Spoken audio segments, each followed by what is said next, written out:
गुरुवार दिनांक 28/11/2024 येते का? हो. आज ज्ञानेश्वर महाराजांची पुण्यतिथी असल्याने त्यांच्यासाठी खास आपण एक प्रेमल गीत त्यांच्या चरणी वाहूया फूल म्हणून, आणि मग आपला विषय आज ज्ञानोबारायांचाच होणार आहे. श्री गुरुराज तुमचे उपकार कैसे, फार उंच गेलं.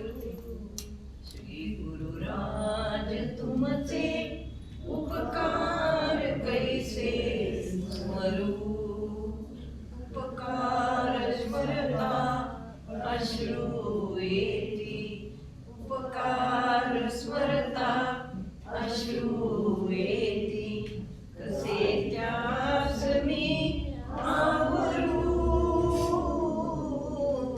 गुरुराज तुमचे उपकार कैसे स्मरू, गुरुराज माझे परमात्मा मूर्ती, सकल जीवांची वाहती खंती. गुरुराज माझे परमात्मा मूर्ती, सकल जीवांची वाहती खंती.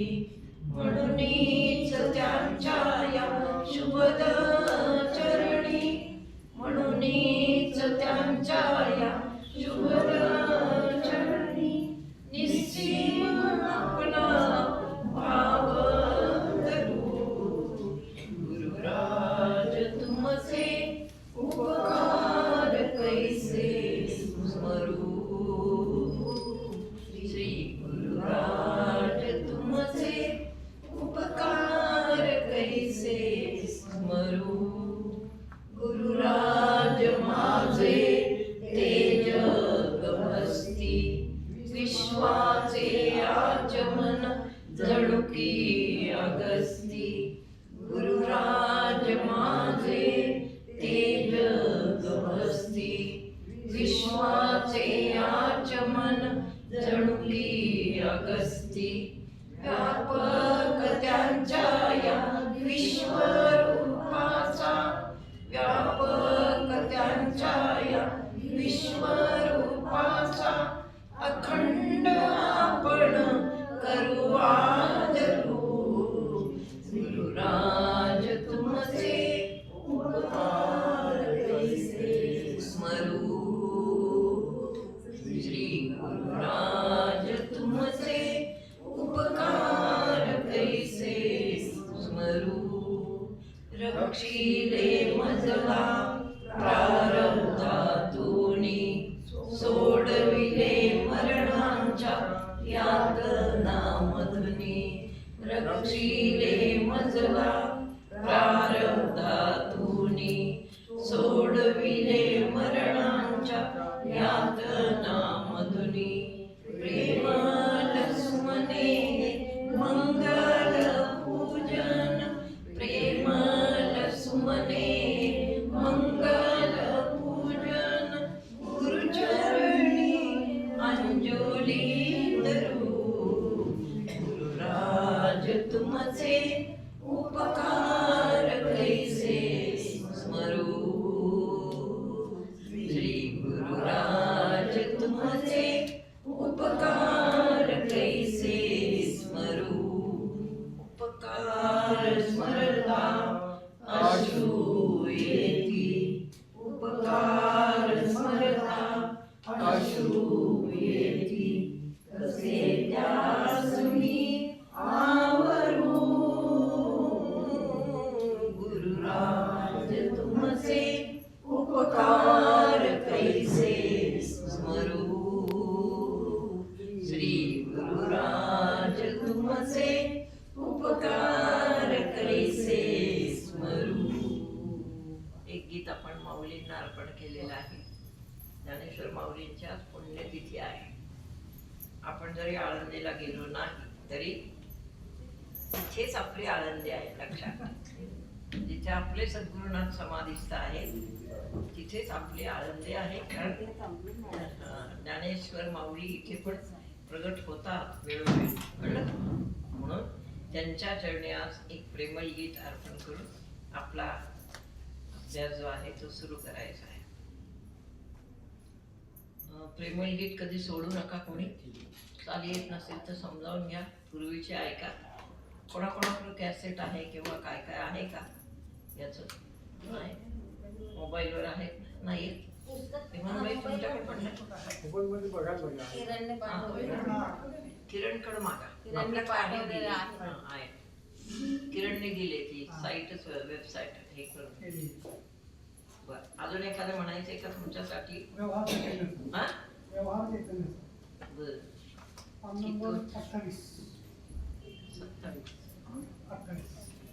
27 फारच सुंदर.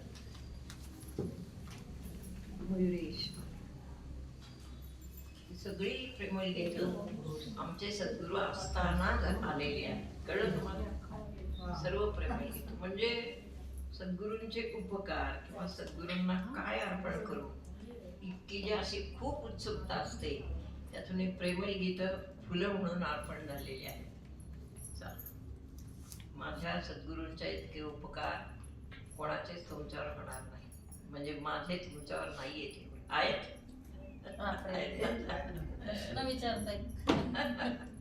व्यवहार चैतन्याचा होतो चैतन्यासी, व्यवहार चैतन्याचा होतो चैतन्य. जशी जशी ध्यानावस्था वाढत गेली तसा तसा बुद्धीतला लिंगभेद, बुद्धीतले स्त्री पुरुष भेद किंवा काय जे असतील ते सगळे भेद ते गळून पडतात आणि उरतं काय? फक्त गुरु शिष्य व्यवहार जो देहामध्ये येत नाही. किती शिकवायचं तुम्हाला? देहाने व्यवहार होतच नाही, म्हणून ते गीता लक्षात. जेव्हा शिष्याची अवस्था वाढत जाते तेव्हा व्यवहार कुठून होतो? चैतन्याचा. चैतन्य, चैतन्य कसं आहे? देहातही आहे आणि देहाबाहेरही आहे, कळ. व्यवहार चैतन्याचा होतो चैतन्यासी, उरला तो भेद आता,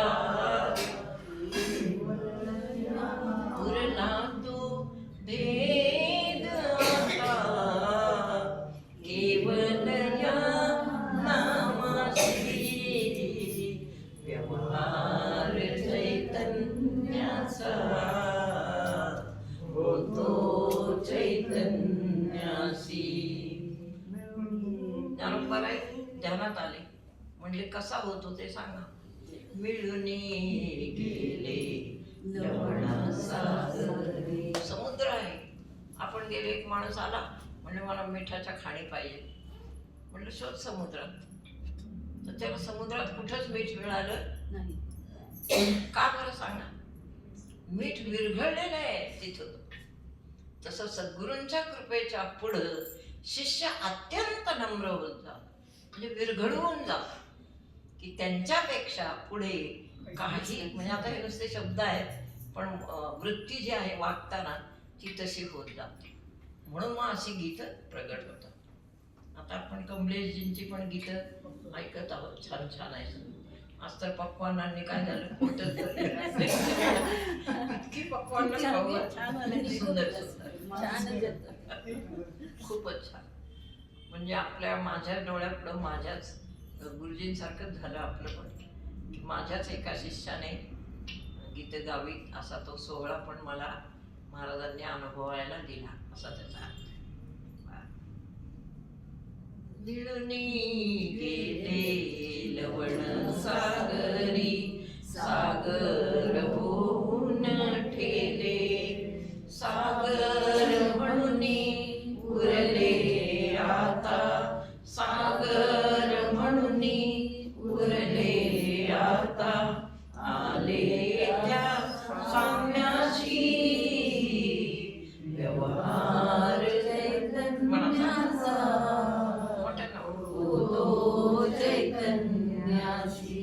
आकाश भरले घटा घट म्हणजे डेरा मातीचा. सगळे घट आहेत मोकळे ठेवले. पोकळी आहे त्याच्यात काय भरले तसा देह हा एक इथे एक घट आहे. प्रत्येक देह काय आहे इथे काय भरले आकाश म्हणजे आहे ना पोकळ्या आहेत ना. त्या त्या पोकळीमध्ये आकाश भरलेला आहे म्हणजे प्रकाश. त्या त्या पोकळीमध्ये आकाश म्हणजे प्रकाश. आकाश भरले घटा घटातून दुभंगताची तो गगन ते झाले. इथे तत्व आहे दुभंगताची म्हणजे शेवट झाल्यावर फक्त काय होईल इथलं घटातलं आकाश आकाशात आकाशाचं आकाशाशी काय होईल इथपर्यंत तत्व आपल्या बुद्धीमध्ये आपल्याला शिकायचं आहे. कळलं इथपर्यंत ध्यानाचा अंश गेला पाहिजे. आकाश भरले घटा घटातून दुभंगताची तो गगन ते झाले. बांधू न शकते घटाकाशाला कोणी त्या घटाशी व्यवहार चैतन्याचा होतो चैतन्याशी. दुसरं उदाहरण सुवर्ण. आपण मंगळसूत्र किंवा काही दागिना करायला गेलो पहिला मोडायला गेलो असं थोडंसं आहे तत्वज्ञान स्त्रियांचं. मग पहिला काय करतात ते मोडल्यानंतर पहिलं काय करतात त्याचे तुकडे तुकडे करतात आपल्या डोळ्यात. ते बघताना स्त्रीला कसं तरी होतं बघा. ते बघताना स्त्रीला कसं तरी होतं. तुकडे करून त्याचं वजन करतात आणि नंतर काय करतात डायरेक्ट काय करतात ते दिले. पहा सुवर्ण अग्नी माझी तापता. जितका चटका बसेल तितकं सोनं शुद्ध. म्हणून तपश्चर्या करताना संसारात आपण मुद्दाम टाकले देवाने आपल्याला लक्षात ठेव. संसाराचं आहे मला माहिती आहे सगळ्यांचं दुःख काय अडचणी असतात त्या सगळ्या मलाच माहिती आहे कारण मलाच त्यांनी संसारात टाकलं आणि असं हळूवार वर तरंगवलं. कुठे जंगलात नेलं नाही काहीच केलं तरंगवलं वर. तसं प्रत्येकाला संसार आहेच. तुम्ही वनात जरी जाऊन बसला तरी संसार आहे. जोपर्यंत श्वास तुमच्या जवळ आहे तोपर्यंत संसारच आहे. श्वास म्हणजे संसार लक्षात ठेवा. बरोबर आहे. श्वास म्हणजे संसार. हा श्वासच आपल्याला सगळीकडे बांधलेला आहे. सगळीकडे नेतो आणतो भांडणं करतो गोड बोलतो काय वाटेल ते सगळं कोण करतंय श्वास. म्हणून दुभंग कुठलं चाललंय सुवर्ण अग्नी माझी तापता शुद्ध सोने. संसारामध्ये किती गटांगणे खातो आपण मला सांग. एक एक माझा भक्त इतके दुःख सोसतात मला जाणीव आहे त्याची आणि मला कळतं ते.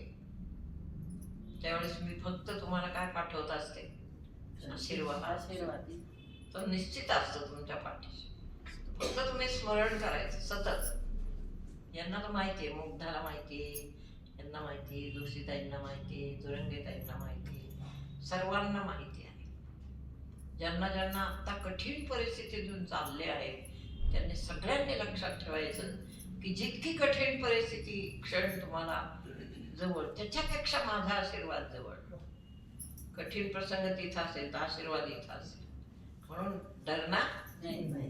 म्हणून विश्वयोगाचा मंत्र आहे डरना नाही. त्याच्यामुळे काय होतं हे सुवर्ण अग्नी माझी हे करता काय तापता काय होतं डायरेक्ट तुमच्या बुद्धीचं तुमच्या रक्ताचं तुमच्या सगळ्या भावनांचं काय होतं शुद्ध सोन्यात रूपांतर. प्रत्येक भावना तुम्हाला हे शिकवते समाजाकडून की नाही एक नाही दोन नाही तीन नाही. मग कोण आहे आपलं हे जेव्हा तुम्हाला समजेल तेव्हा खरा परमार्थ तुमच्या अंगात आला. एकदम डायरेक्ट आहे. हे संसार काय आहे आपल्याला, हे आपल्या जन्मजन्माचं फेडून घ्यायचं. ते काय थोडं आहे का? त्रास खूप आहे त्याचा. प्रत्येक साधूला त्रास आहे. एक मिनिट हा. हे घ्या, हे घ्या. तुमचं देणं घ्या बाबा. आधी आम्हाला जड होतं ते. आणि चालू बंद पडले. हा? चालू आहे ना चालू. बघा तर महत्वाचं जाईल आता. एक तर आता हल्ली मी इतकी कधी बोलत नाही. आता बोलायला लागलं तर टिपून घ्या. कळलं तुम्हाला? कारण हल्ली आपली प्रवचनं एकाच विषयावर आहेत आणि कमीच होतात. काय सांगितलं मी? सोनं व्हा आणि भाजू द्या. असं म्हणा की देवा तुला काय इथं करून घ्यायचंय ना ते घे. फक्त शरीर नीट ठेव आणि बुद्धी नीट ठेव. तसं तापताच आपण रात्रभर काय रात्रंदिवस काय होतंय तापतोच. त्याचा कंटाळा येतो शेवटी. देवा किती अंत पाहशी, पण तिथे ईश्वर उभा असतो. तिथंच सद्गुरू उभा असतो. नसतो असं नाही. म्हणून परत परत त्याच भूतकाळात सारखं नाही पडायचं. भूतकाळ आहे ना ठीक आहे, पण सारखं नका. त्याच्यात राहून अलिप्त राहा. हे ज्ञान आहे आपलं इथे. मनाने वृत्तीने अलिप्त, देहाने तर तिथंच नाही. आपल्याला सगळ्यांना शिक्षा दिली म्हणा किंवा मग नीट शिकवले म्हणा महाराजांनी. आणि त्यांचं ज्ञान मी पुढं चालवले ना. मी कधी म्हटले नाही असं मी जाते आता वनात. एकदाच गुरुजींना मी म्हटलं होतं की ते जे महाराज आहेत म्हणजे आपले त्यांचेच ते कोणते ऋषी पाठक महाराज आळंदीने, ते मला सारखेच म्हणायचे तुम्ही यावर 6 महिने रजा काढू, तुम्हाला सगळी ज्ञानेश्वरी व्यवस्थित शिकवते. ते खूप म्हातारे होते पण तरी ते बोलवायचे सारखे. त्यांनाही वाटायचं ना नवीन विद्यार्थी आपल्याकडून तयार व्हावे. ते ह्यांना विचारलं महाराजांना, म्हणलं सारखं ऋषी पाठक महाराज मला बोलवत आहे तर 6 महिने रजा काढून मी जाऊ का? ते म्हणले काय काम आहे? म्हणजे चिडले, रागवले.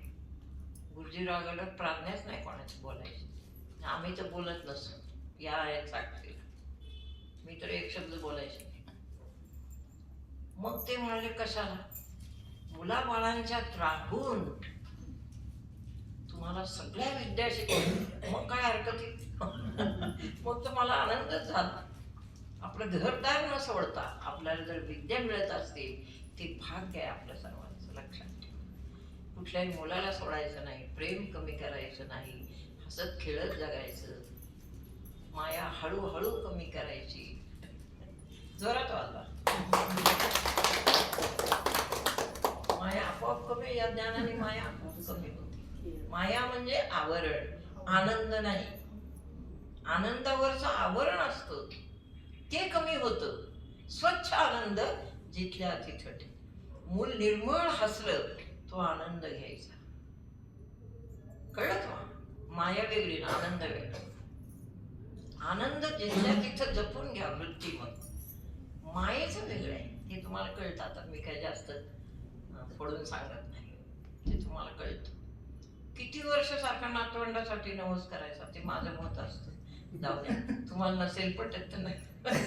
मी नाही सांगत. किती वर्ष सारखं स्वतःकडे पहा एकदा. ईश्वराच्या समोर आपण उभा तर आपण काय काय मग मागा ते सगळं. म्हणजे जाऊ दे, आता मी पण परवानगी देते, पण जाऊ दे, नका मागू जास्त.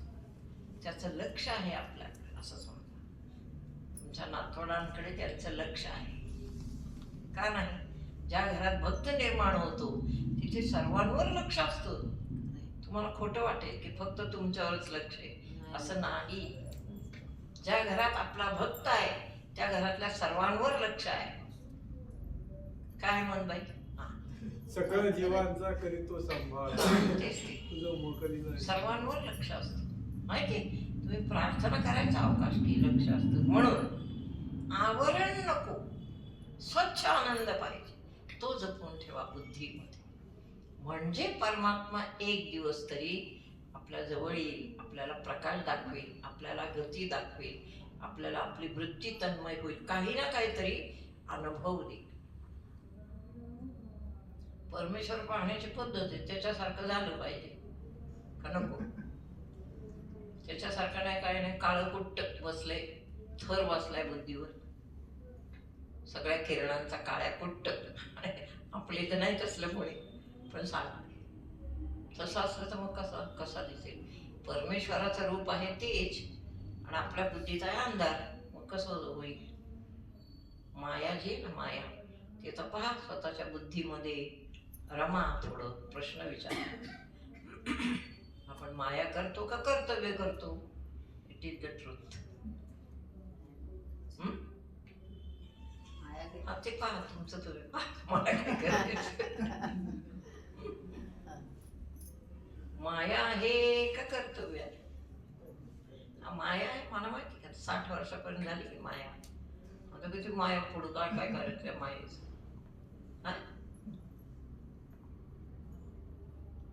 आमच्या मुलांना माहिती माया कशी असते.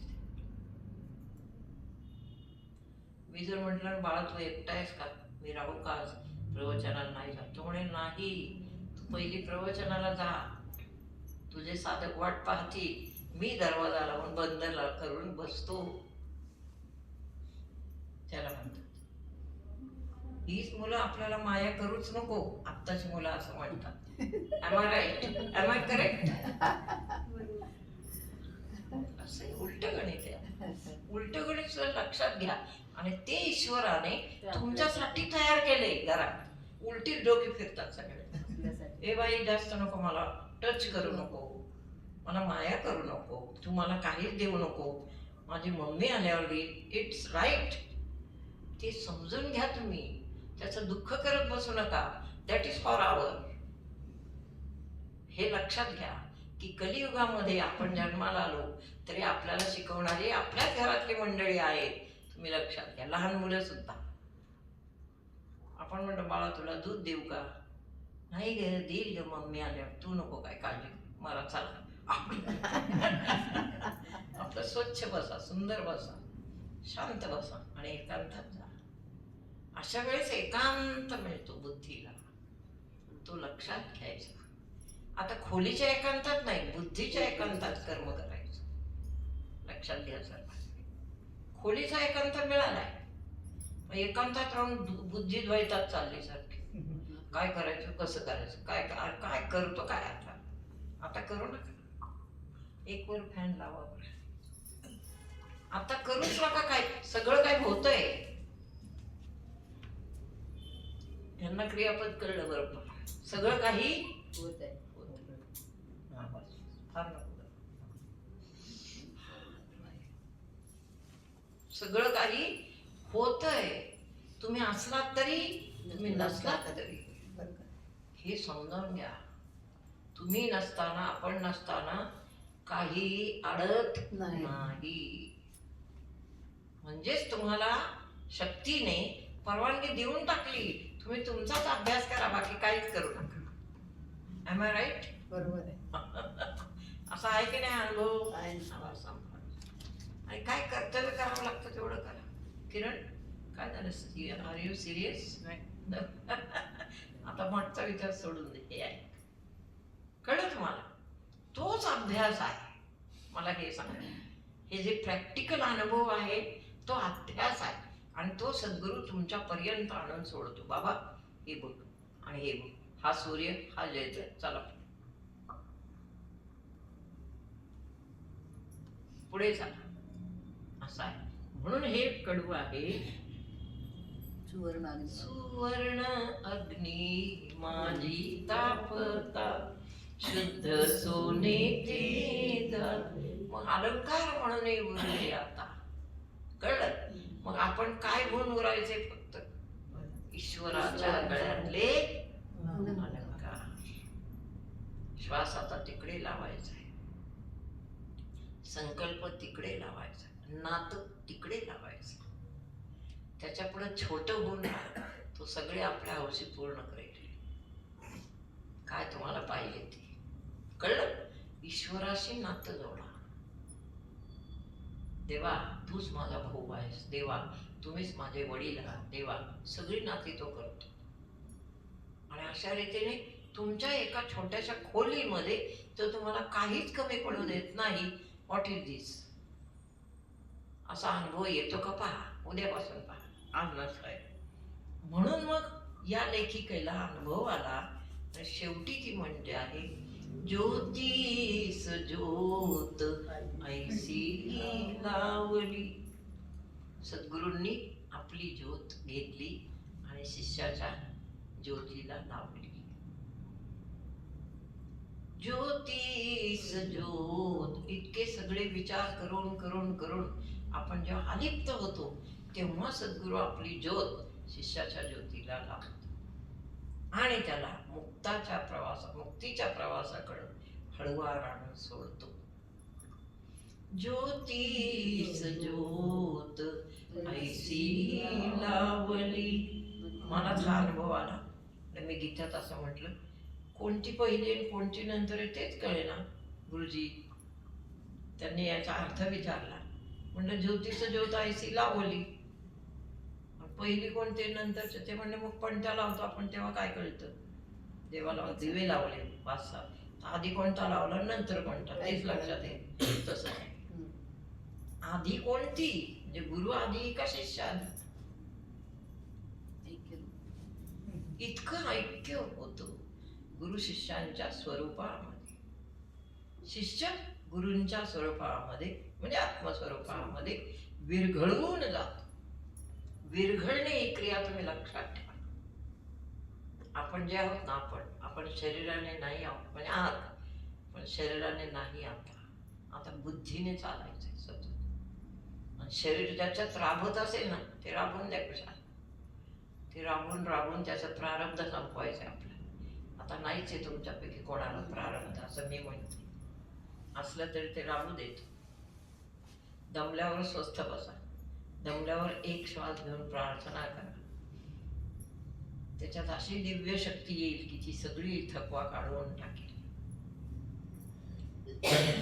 काही लोकांना मला माहिती आहे देहाने खूप काम आहे अजूनही, असेल आपलं त्यांचं काहीतरी प्रारब्ध मागचं पुढचं आत्ताचं, नाही का, ते प्रारब्ध इतकं चिवट असतं ना, लवकर संपतच नाही. ठीक आहे, काय हरकत नाही.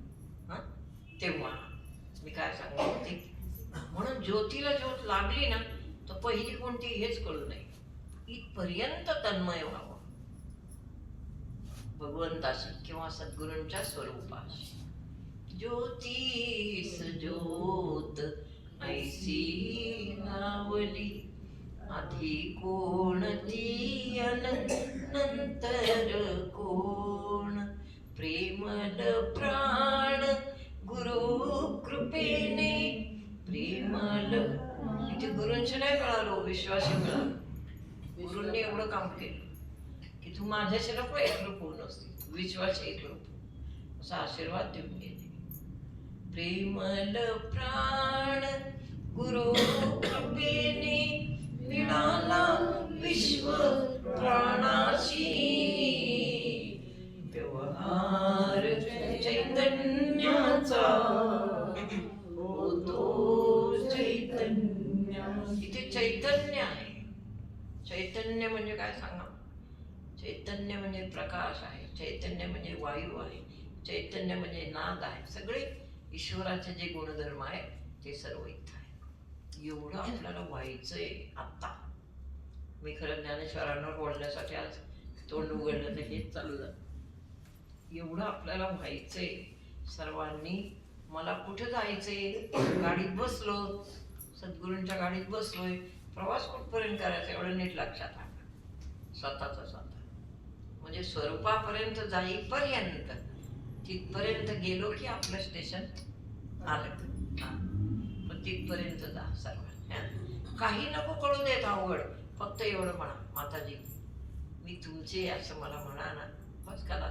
साधी भाषा सांगितली, मी तुमची आहे असं म्हणा. म्हणजे जे सद्गुरू आपल्याला आपलं समजतो ना, ती फार मोठी भक्ती आहे बाबा, फार मोठी भक्ती आहे. मी तर सर्वांनाच तुम्हाला माझंच समजले, तो आणखी तो माझ्याचकडूनचा भाग आहे. फार छान आहे ती भक्ती आणि तुम्ही त्या भक्तीला माझ्या उत्तम उत्तर देता. उत्तम आहात सगळे. आपले इथले भक्त म्हणजे फर्स्ट क्लासच्या डब्यातली माणसं आहे ना. रिझर्व. टाळ्याने वाजलं असं वाटत. फर्स्ट क्लासचा डबा आहे हा. असा डबा कुठेच नाही. असा डबा मिळायला गुरुचंही भाग्य लागतं. आता सद्गुरू काय काय ठिकाणी गुफेत बसलेले गुहेत, त्यांना कुठे असे शिष्य लागतात. शिष्यही तसे पाहिजेत की ज्यांना देण्याचा आनंद यावा. तसा आपला आनंद आहे. एकमेका सहाय्य करू अवघा असा आहे. त्यामुळं आज मला तुमच्याशी ज्ञानेश्वर माऊलींच्या विषयी बोलायचं. काय बोलायचं तुम्हाला सगळं कळतंय सगळं. हा, कोणता अध्याय बोलू तेच कळेना. सगळे त्यांचेच अध्याय आहेत.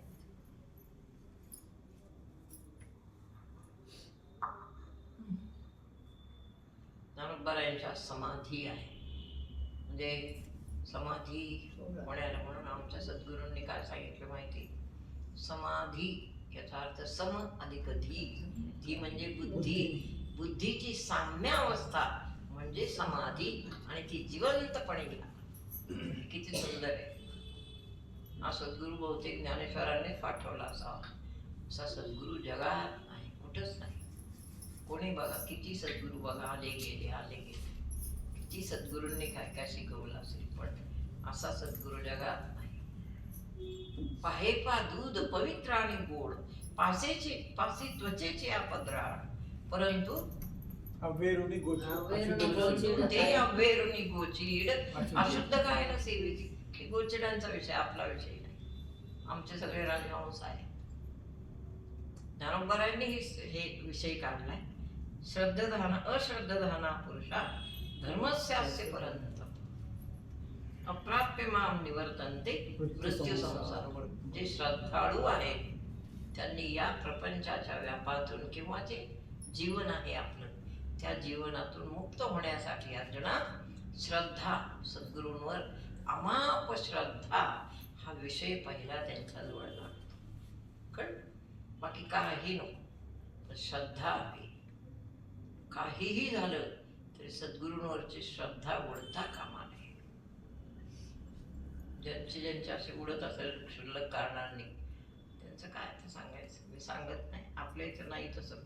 पाहे पा पवित्र, पाहे पा दूध पवित्र आणि गोड. दुधाची जात कशी? एक तर पवित्र आहे आणि गोड. पासी त्वचेची अपद्रा. गाईचं दूध काढायला गेला शेतकरी, त्याला सडायला लागले गोचिड. गोचिड लागलेलेच असतं गाईला. ते गोचिड तो शेतकरी काढतो बाजूला. काय काय काय पण दूध कुठे असतं गोचिडांना? त्वचेची अपद्रा. एक त्वचा फक्त आड असते पातळ आणि त्याच्या आडच दूध जवळ असतं. पण जवळच्या दुधाला सेवन न करता लांबच्या कशाला रक्ताला सेवन करतात. म्हणजे अश्रद्ध लोकांचं उदाहरण. अश्रद्धाना पुरुषा धर्मस्यास्य पर्यंत काही काय अप्राप्य मान निवर्तन्ते मृत्यू संसार.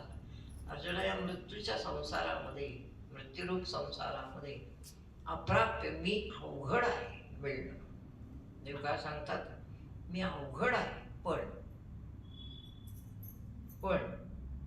अश्रद्धाना पुरुषा धर्मस्यास्य पर्यंत. पण श्रद्धावान मनुष्यांना मी अवघड नाही असं सांगतो. कळलं? म्हणजे आणि देहाचं सगळं भेद सांगितलंय ज्ञानोबरायांनी. का कमलकंद आणि दरदुरी नांदडक एकेची घरी. कमलकंद म्हणजे कमळ आणि दरदुर म्हणजे बेडूक. ज्ञानोबरायांनी मुद्दाम भेद सांगितले. बेडूक कुठं असतो? पण तळ्यातच. अगदी कमळाचा देठ आहे ना खाली, तिथेच खाली चिखलात बेडूक असतो. आणि तिथेच खाली कोण असतं? कमळ बरोबर खाली. आणि बेडूक जवळ अगदी 1 इंच अंतरच नाही हो काही. नुसता त्याने जर विचार केला असता बेडकाने की या कमळामधला सुगंध वर आलेला कमळावरचा तो मी सेवन करीन, असं जर विचार बेडकाने केला तर बेडूक मुक्त नाही का होणार? थोडंसं जगाचं सांगितलं ज्ञानोबरायांनी. ज्यांना मुक्त व्हायचं आहे ती माणसं ही उत्तम माणसं आहेत, पण ज्यांना जवळ देव आहे तरी समजला नाही. उदाहरणार्थ आमची सोसायटी नेहमी तेच उदाहरण. आता मी स्वतःला देव नाहीच मानत कधीच, मी भक्त मानते माझ्या गुरूंचा. तुम्ही पुष्कळ मला काय काय म्हणताय, पण मी म्हटले का कधी अजून त्याला काही उत्तर दिलंय का? नाही. ठीक आहे, छान आहे, सद्गुरूंचा तो महिमा आहे. मी जर देव मानलं तर मग कसं काय करायचं? मग रोज एका देवाच्या पोशाखात मला यावं लागेल. ते ढोंग नकोत आपले. पहा, सोसायटीत आहे ना मी, तिथंच. तुम्हाला किती लोकांना वाटत असेल माऊली आपल्या शेजारी असतं तर किती छान झालं असतं, असं वाटून जातं की नाही तुम्हाला सांगा? मग सगळ्यांना वाटतं. कानात नाद चालू झाला, इतका सुंदर नाद येतोय. सगळ्या भक्तांना असं वाटतं माऊली आमच्या शेजारी असतं तर काय मंगल. सर्वांना वाटतं. पण आम्ही जिथं राहतो तिथं सगळे कोण आहेत? डराव डराव. खूप मंडूक वृत्तीचे लोक राहतात. खूप मंडूक याने अत्यंत संकुचितपणा मनाचा असणारे ते व्यवहारिक लोक आहेत. त्यांचं मी काय रागवतच नाही कोणावर. हसले, बोलले, चालले, बोलत बोलत चालत चालत कसं काय बरं आहे ना, बरेच दिवसात दिसला नाही, हो हो चला, 2 शब्द बोलण्याने काय होते, चला. बिचारे आहेत ते लोक, जे अज्ञानीच आहेत त्याला काय कोण करणार. आणि स्वतःचा अहम खूप आहे. ठीक आहे, तो आपण नुसतं साक्षी भावाने असं बघायचं. मग तिथे वागताना कसं वागायचं? पण काय नाही, शांतपणे वागायचं. जो ज्याचं तो करतोय, ज्याचं तो काय, आम्हाला बघून दार आपटतात, काय करतात, पण वा आपण वावा, तुझं दार तुटेल, माझं काय. आता नाही आपटत करते, झाले बरेच दिवस. बरं, जाऊ दे. म्हणून दूध आणि किंवा कमळ घ्या, चिखलात कमळ आहे, जवळच बेडूक आहे. नुसतं थोडस 1-2-4 इंच वर येऊन त्याने जर भ्रमराप्रमाणे मध सेवन केलं तर येणार नाही का त्याला बेडका?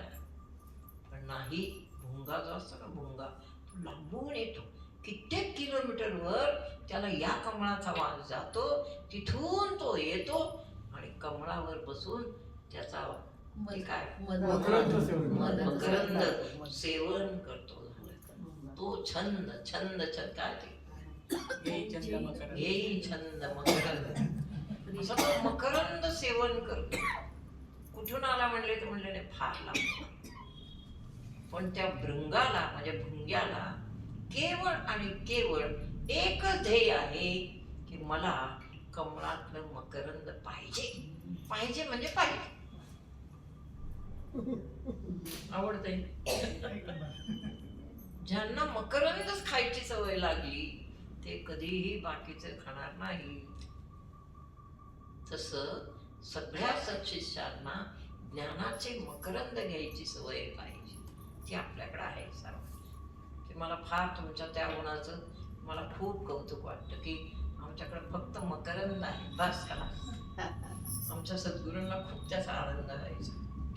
आम्ही जे शिष्य होतो ना सगळे, त्याच्यातले आम्ही मकरंद. म्हणजे आम्ही उत्सुकता दाखवली. आमच्यापैकी अजून होते काही, ते आत्ता नाही, पण आम्ही मकरंदच नाही काय, आम्ही भृंग. हा, जे मकरंद खायला म्हणजे सद्गुरूंच्या जवळ विद्या आहे, सद्गुरूंच्या जवळ ज्ञान आहे, सद्गुरूंच्या जवळ काही गुण आहे, ते सेवन करण्याचं सामर्थ्य. सेवन म्हणजे काय? चाटायचंय काय करायचं? ऐकायचे आहेत, आपल्या अशी रममाण करायचे आहेत विचार, आपल्याला तसं वागता येतं काही बघायचं आहे, सवय करायची आहे. हा तो अभ्यास, हाच तो अभ्यास. सद्गुरूंचे विचार जे आहेत ते बुद्धीमध्ये रुजवून त्याचं आचरण हळू सवय करायची आहे. आचरण लगेच होणार नाही, त्याची सवय करायची आहे. त्यासाठी ते विचार ग्रहण करून, ग्रहण व्हायलाच किती वर्ष लागली. ग्रहण होता होता होता होईल, एकदम नाही होणार.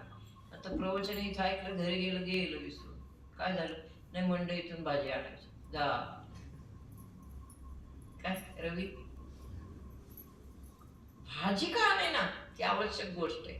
भाजी आणताना विचार करा, आज प्रवचन काय सांगितलं माऊली. देवा, माझे कायम बुद्धी अशी राहावी त्यांच्या कशामध्ये, चिंतनात, त्यांच्या अनुसंधानात राहावी असा विचार. ज्ञानेश्वर महाराज एकुलते एक त्या काळी भक्त होते. कोणाचे? निवृत्तीनाथांचे. निवृत्तीनाथांचे एकुलते एक. 4 भावंड होते की नाही? मग भक्ती कोणी, बाकीच्यांनी केलीच, पण अगदी समग्र होऊन भक्ती कोणी केली? ज्ञानोबारायांनी केली. आणि म्हणून हा जो संप्रदाय आहे, आदिनाथ गुरु सकल सिद्धांचा मच्छिंद्रतयाचा मुख्य शिष्य, मच्छिंद्राने ते ज्ञानेश्वरांनी सगळीकडे नेला बरं, विश्वव्यापी. म्हणून कदाचित त्या परिषदेला जाताना 93 साली मला प्रश्न पडला की आपण तर वारकरी संप्रदायाचे मी नाहीच आहे. पूर्वी होतं, माझे चिंतन होतं जसं ते, काय मला तत्व थोडीशी नाही पडली. वारकरी संप्रदाय काय वाईट नाही, पण हे तत्व नाहीये त्यांच्यात, म्हणून म्हणजे असा अभ्यास नाही. ज्ञानेश्वरी नाहीच. हा, झालं तर पारायण, पण बाकीचं चिंतन किंवा असं नाही. आता आहेत बरेच वक्ते आहेत त्यांच्याकडे, पण असं म्हणून मग माझा विचार, मी मनामध्ये चिंतन करू, त्यासाठी मी ध्यानाला बसले घरात पहाटे, की माऊली मी कोणता संप्रदाय, काय माझं काय ओळख काय. तेव्हा गोरक्षनाथ समोर आले. असं नाही की गुरुजी आले किंवा ज्ञानेश्वर माऊली आले, हे नाही. आदिनाथ गुरु सकल सिद्धांचा मच्छिंद्रतयाचा मुख्य शिष्य. पुढं मच्छिंद्र आणि बोध, गोरक्षापासून सुरू आहे मोठं संप्रदाय. गोरक्षनाथ आले आणि त्यांनी सांगितलं, बाळ, याला तू कशाला विचारात पडली, याला विश्वयोग म्हणा. बहुतेक आपल्यापासून काय नवीन सुरुवात आहे जगाची मला माहीत नाही, पण पुष्कळ लोक मला सांगतात की जगाची नवीन सुरुवात बहुतेक आहे. काय आहे ते मला माहीत नाही. मला जे माहिती ते आहे, माहिती नाही असं नाही. असं मोठं मोठं बोलून तुमच्या बुद्ध्या कशाला जास्त हे करू का, बुद्धीला झेपते का नाही झेपते. तेव्हा गोरक्षनाथच असे आहेत गुरुचा झेंडा लावणारे, तसेच निवृत्तरायांचा झेंडा लावणारे आपले ज्ञानोबाराय आहेत. ज्ञानेश्वर महाराजांसारखा गुरु मिळणं, ज्ञानेश्वर महाराजांसारखा शिष्य मिळणं, ज्ञानोबारायांच्या सारखा भाऊ मिळणं, किती किती रुपये माऊलींचं, बरोबर की. सद्गुरू झाले, शिष्य झाले, भाऊ झाले, तवा नाही तर पाठीवर मांडेवा. काय चरित्र, अगाध चरित्र आहे. आणि त्यांचा काळ, मला तो खरा वर्णन करायचा आहे. गोष्टीरूप पाहिजे आज, थोडं अभ्यासरूप नाही, आज गोष्ट सांगायची गरज आहे. त्यांचा काळ केवढा विचित्र काळ आहे, ज्याच्यात माऊली जन्माला आले की कर्मठ काळ, अत्यंत कर्मठ काळ. आणि जन्माला आले ते पण संन्यासाच्या पोटी आले. जन्म घेणाऱ्यांना काय माहिती असतो, त्या बाळाला काय माहिती. संन्यासाच्या पोटी जन्म झाला. आणि त्यांचं चरित्र काय, विठ्ठल पंतांचं. संन्यास घेतला, नंतर गुरूंनी आज्ञा केली की बाबा तू संन्यासी राहू नकोस, तुझी पत्नी घरी वाट पाहते, तेव्हा तू गृहस्थाश्रमात पुनश्च प्रवेश करा. यात चूक कोणाची मला सांगा. ज्ञानेश्वरांचं चरित्र जर मी सांगायला बसले ना, तो 2 दिवस इथून हलणार, कमीत कमी 2 दिवस, 8 दिवस जातील. काय चूक आहे मला सांग, कोणाची काय चूक आहे. सद्गुरूंच्या सांगण्याप्रमाणे विठ्ठलपंत वागले, ही चूक आहे का? नाही. पण जेव्हा जग एकाच ठिकाणी बघतं, एकाच ठिकाणी दृष्टी आहे, तसं त्यांनी ते 19 त्यांना माफ केलं नाही. आणि कर्मठपणाच्या ह्याच्यामध्ये आमचे माऊली सापडले, इतके सापडले की ज्याच्यातून पूर्ण चरकातून कसं निघावं तसे माऊली निघाले. माऊलींनी त्या अंगावर घेतलं सगळं. म्हणून माऊलींचं जीवनचरित्र जगणं फार कठीण आहे, कोण जगेल. म्हणून त्यांनी जगले आणि आपल्याला सुखाचं दिलंय सगळं. तुम्ही आम्ही सुखी आहोत, विचार करा. मग माझा बच्चू, माझा पांडू, माझा आमका, माझा डामका करण्यात आपले दिवस जातात. मुलांचे आपण लाड करू शकतो, त्यांना 4 गोष्टी शिकवू शकतो, शिवाय आपण प्रवचन श्रवण करतो. हे सगळे लाड माऊलींच्या पण आपले आहे. दुसरं कोण करेल? कोण नाही करणार. म्हणजे ज्ञानही घ्या, घरातही राहा, सत्वरजतम त्रिगुणात पण राहा. त्यानेच तर मनात त्रास होतोय आम्हाला. त्रिगुणच आम्हाला छळतात का? पण जो छळ आहे ना, तो तुमच्याकडून तुम्हाला निर्मल करतोय. लक्षात ठेवा. अवकाश आहे, वेळ लागतो, संकट येतात, सहन करावं लागतं. बुद्धीच्या पलीकडेच आहे, सगळं मला माहीत आहे. पण हे सगळं मी स्वतः सहन केलेलं आहे, बुद्धीच्या पलीकडचं असं आहे. तेव्हा ज्ञानेश्वर महाराजांनी किती पटीने दुःख, म्हणजे माझ्या दुःखाच्या वेळेस मी माऊलींना आठवायचे प्रत्येक वेळी, की माऊलींनी किती दुःख सहन केलं. चरित्र आपल्या समोर आहे. कशाला दुःखी होता, रडत कशाला बसता? आपल्याला या रोडने जायचंय, त्याच्यामध्ये जे काही येईल ते व्यवस्थितपणे पार करून मग जायचंय. उडी मारून नाही.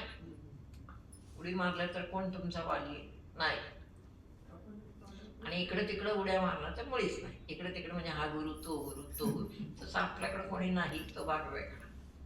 कळलं? माऊलींच्या इतकं सहनशीलता कुठून आणायची माणसं? मनुष्याच्या ठिकाणी ती नसते.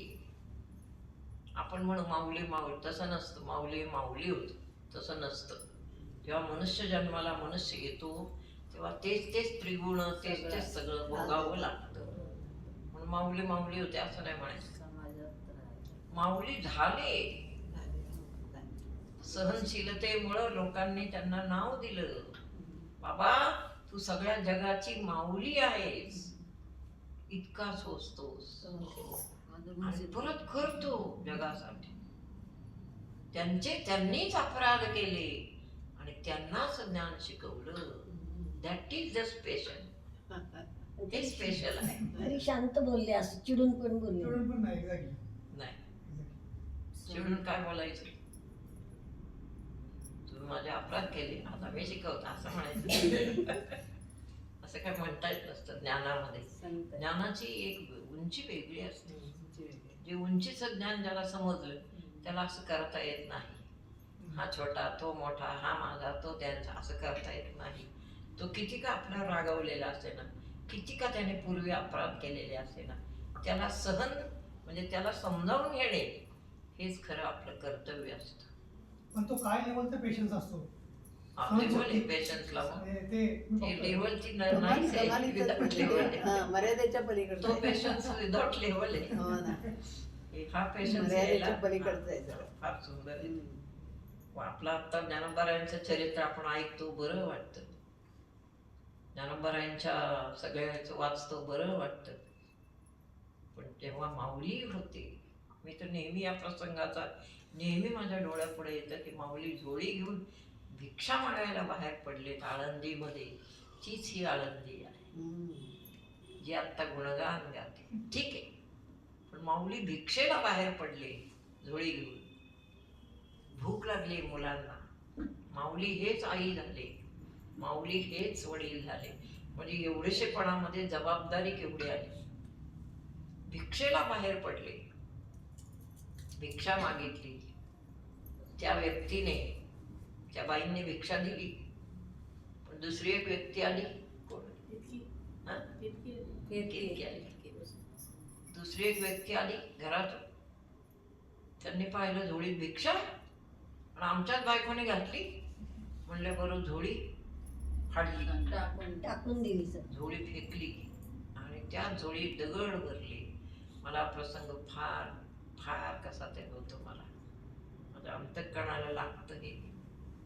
झोळीत दगड भरावेत एखाद्याच्या, इतकी इतकी मोठी शिक्षा कोणती असू शकते. घरी गेले, झोळीत भाकरी नाही, काही नाही. काय खाल्लं?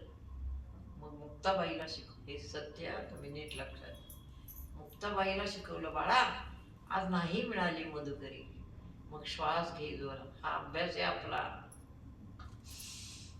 जोरात श्वास ओढ हवेतून.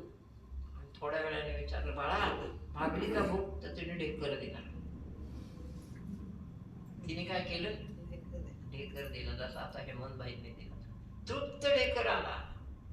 दादा भरला, एकापेक्षा एक चढ आहे. दादा माझं पोट भरला, तुम्ही पण असा हवेतून ओढाभर श्वास द्या. चारही भावंडांनी हवेतून श्वास ओढावे आणि पोट भरावं. What is the reason? कशासाठी? फक्त जगाला ज्ञान शिकवण्यासाठी जगायचं आहे. मला फार कसतरी होतं, म्हणजे आजच्या दिवशी नाही, नेहमीच मी फक्त ज्ञानेश्वरांचा विचार करत असते. एरवी फक्त ज्ञानेश्वर, की काय आयुष्य आहे. आता हे त्यांचं काय प्रारब्ध आहे का? सांगा मला, कोण उत्तर देईल? नाही. मग काय आहे? जगाला शिकवाय जगाला लीला. जगाला शिकवण्यासाठी. कारण ते स्वतः कोण आहेत? महाविष्णूचे अवतार. स्वतः विष्णू आहे. हा, महाविष्णूचा अवतार, सखा माझा ज्ञानेश्वर. स्वतः विष्णू आहे. डोळे बंद केले असले पंचपक्वान्नाची ताट आली असती का नाही? आली असते. झोपडी डोकावून पाहणारे बरेच होते, त्यामुळे नाही. अंतर्बाह्य लोकांना सिद्ध करून द्यायचं असतं महात्म्याला. पहिलं लोकांच्यासाठी करायचं असतं सगळं, स्वतःसाठी नाही. मुलांना उपाशी ठेवलं. माऊलीने सांगितलं, भूक लागली ना मुक्ता की हवेतून श्वास घे. त्यावेळेस असं अंतःकरण कळवळतं माणसाचं. आपण घेऊ शकू? संध्याकाळचा जा बरं घरी थोड्या वेळ. घरात बसून नसता श्वास घ्या, झोपा परत. कसं भूक ही भूक आहे, लक्षात ठेवा. भूक कधी शमत नाही तशी. म्हणून आपण साधकांनी काय करायचं आहे, भूक लागल्याचं थोडंसं इथे वाटलं ना, एवढं खायचं आहे. फक्त भूक शमविणे म्हणजे उच्च साधना. खायचं किती? तुमच्या खाण्याचं नाही मी काढत. तुम्हाला आमचं आम्ही खातो, तुम्हाला काय करायचं तसं नको. असं कोणी नाही म्हणत. एखाद्याला राग यायचा, तुम्ही काय आमचं खाणं काढताय. ते खाणं नाही काढत, खायचं किती याच्यावर मर्यादा ज्ञानोबरायांच्या उदाहरणाने आपल्याला दिसते. हवा पिऊन राहिले हे काय किती कष्ट येतो. आणि हे सगळे आहेत ते जगाच्या कल्याणा संतांच्या विभूती. देह कष्टविती परोपकार. किती उपकार, खूप उपकार. आणि सतत उपकार करत करतच जगायचं आहे. लोकांनी दगड भरले, झोळी जड झाली, घरी घेऊन आले, भाकरी नाही, काय नाही. मग एक दिवस असं बुद्धीत निर्णय झाला, म्हणजे नाही आज तर आपल्याला काय खायचे, मांडेच खायचे बस, काय का होईना. भूक लागली. आता भूक लागल्यावर माणसाला आटपती का? नाही. म्हणजे मुक्ताई जा परळ घेऊन ये. परळ म्हणजे तवा, मातीची. त्या काही सगळी भांडी मातीचीच असायची. किती शतक आहे पहा माऊलीचं, किती शतक आहे? 13वं शतक. आज कितवं शतक आहे? 21वावं शतक. पहा किती किती वर्ष झाली. वर्ष नुसती बघ, 13 ते 21. 750 वर्ष. किती मागासले लोक. बरं जाऊ झाले. मला हे सांगायला काय झालं, मांडे खायची इच्छा झाली. म्हणजे नाही आज कुठल्या. आणि याच्यामध्ये प्रत्येक कृतीमध्ये संतांच्या उद्देश असतो. प्रत्येक कृतीमध्ये शिकवायचं असतं. प्रत्येक कृतीमध्ये काही ना काहीतरी उत्कृष्ट काहीतरी ज्ञान असतं. ते हे उदाहरण. म्हणजे मुक्ते जा मांडेच खायची इच्छा झाली मला. काय करू दादा? म्हणले जा कुंभाराकडून परळ घेऊन ये. परळ म्हणजे तवा मातीचा. गेली कुंभाराकडे, परळ मागायला लागली. कुंभारने हातात दिलं. दिला बरोबर कोण उभे? विसोबा खेचर तिथे उभेच. त्यांचं नाव विसोबा चाटी होती. चाटी चाटी. तेव्हा ब्राह्मण होते. म्हणजे किती मुखी वेद पाठ होते त्यांचे. दशग्रंथी ब्राह्मण, उत्तम मनुष्य. म्हणून त्यांचा कधी अपमान केला नाही ज्ञानदेवांनी. कारण विद्वानच तसे होते ते लोक, पूज्य होते. ते आलेच तिथे. काय चाललं? ती कुंभारी आई यांना आईसारखी सांभाळायची, ती लांबून खावी. म्हणले की आई साहेब मला खापर द्या, ते हे द्या मांडे बाजार. तिने दिलं हातात घेतलं, हातावर असा मारला फटका, खापर फुटलं सगळं मांड हा फुटलं. फुटल्याबरोबर मुक्ताई छोटीच होती, ते रडत घरी आलं. दादा मला मांडे भाजायला परळ दिलंच नाही, उलट माझ्या हातातून हिसकावून घेऊन ते फोडलं, संपला विषय. मला बऱ्यांना खूप वाईट वाटलं. म्हणलं नाही, आज मांडे खायचे. म्हणजे याच्यात खूप उद्देश असतात. संत एखादी कृती करतातच, त्याच्यात एक उद्देश असतो. काय उद्देश? जो कर्मठ आहे त्याला ज्ञान शिकवायचं आहे, त्याला शिष्यच करून घ्यायचं आहे. आणि जे भक्त आहे त्यांना तर प्रेम आहे, त्यांचा प्रश्न, त्यांना चमत्कार दाखवायचा आहे. दशक्रांती ब्राह्मण होऊन सुद्धा ज्ञान कसं नसतं त्यांना? I don't know, because I am not ब्राह्मण. मी ब्राह्मण नाही म्हणून तर इथली कुठली साळी माझं प्रवचन नाही. आता सुद्धा आहे काय आपल्या इथल्या ब्राह्मण लोकांचं वैशिष्ट्य आहे की ते त्यांना पण न मानता माझं प्रवचन ऐकायलंय. आपल्या इथले ब्राह्मण धन्य आहेत, बस खलास. पण सदाशिव पेठेमध्ये अजून अशी उदंत आहे, यांचं नाही बाई ऐकायला जायचं. का? तर शी इज नॉट ब्राह्मण. तर काय करणार आपण? काय करणार आपण? एकदा फार मागे ते व्यासपीठ तिथे होतं आणि मी जवळजवळ 4-5 तास सेवा करायची. सगळी कोणीच नसत, मी एकटीच असत. मुलं शाळेत वगैरे गेली डबे घेऊन की मी गुरुजींचा नैवेद्य भरून इथं यायची. इथपर्यंत सगळं झाडलोट सगळी करायची. तेव्हा तर मीच एकटी होती. आणि मग पाणी गरम करायचं, गुरुजींची सेवा करायची, ती झालं की यज्ञ करायचा. असं सगळा माझा 4 तासांचा विधी असायचा पूर्वी. तुम्ही एकटी करायची? एकटीच ऑफिस मध्ये यायच्या. मग व्यासपीठावर थोडंसं शांत बसायचं एक अर्धा तास. तेवढ्यात एक व्यक्ती आली. ओ म्हटलं काय? ते भांडायलाच आले होते. म्हणजे आली होती, बाई होती. इथे ब्राह्मण पाहिजेत सगळे. म्हटलं 1 मिनिट, मी कोणालाही काही सांगायला जाणार नाही, पण आले तरी माझा नकार नाही. आले पाहिजे. नाही आले तर जो इथे येईल तो माझा, असं मी चालते. तुम्हाला पटत असेल तर घ्या, नाहीतर जा. गेले. हे सगळं झालेलं आहे इथं. ज्ञानोबा सारखंच इथं झालेलं आहे. कसंही माहिती आहे का, फक्त मला मारलं आणलं नाही एवढाच फरक. पण आपल्या कित्येक साधकांना वरच्या लोकांनी इथं मारलेलं आहे.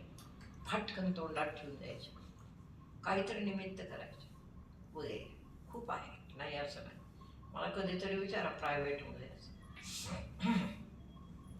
तेव्हा इथे कुठे येतात? नाही ना. गीता धर्म मंडळातले पण काही येत नाहीत, माझ्याकडे बघत सुद्धा नाहीत. आपले ज्ञानेश्वरी वाचत नाहीत, काहीच करत नाही.